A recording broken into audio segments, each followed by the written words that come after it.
Reading reorder paragraphs introduction. Let's look at the basics of this question type.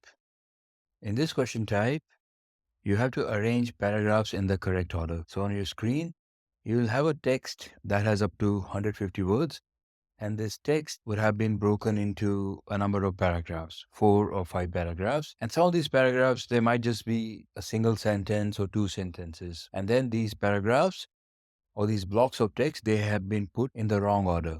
And your task is to arrange them in the correct order. You'll get 2 or 3 questions of this type in the exam. And again, like all questions in the reading section, there's only an overall section time limit that applies to the whole reading section. So be careful how much time you spend on one question of this type. This is what the screen will look like. On the left, as you can see, there are 4 boxes. 2 of these boxes, they're just one sentence. And then the other 2 boxes, one of them is bigger than the other. In total, there are around 150 words or lesser.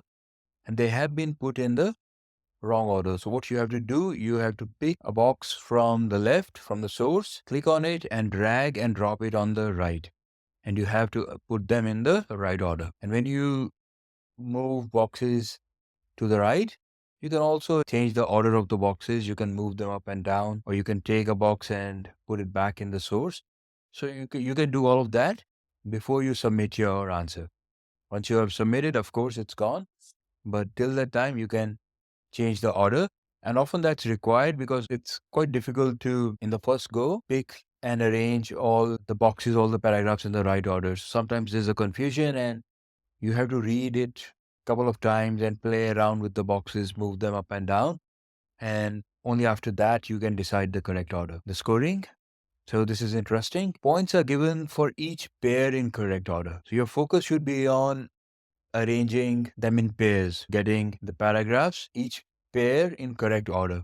Because you won't, if let's say you put paragraph number 1 in the correct position, but the paragraph after that is not correct, then just because paragraph 1 is where it's supposed to be, but you still won't get any points because you have to arrange them in pairs. So for every pair which is in correct order, you will get a point. And as I said, there's no point on just the individual order. And also there is no negative marking. So do not hesitate. Make your best guess and try to get it as correct as possible.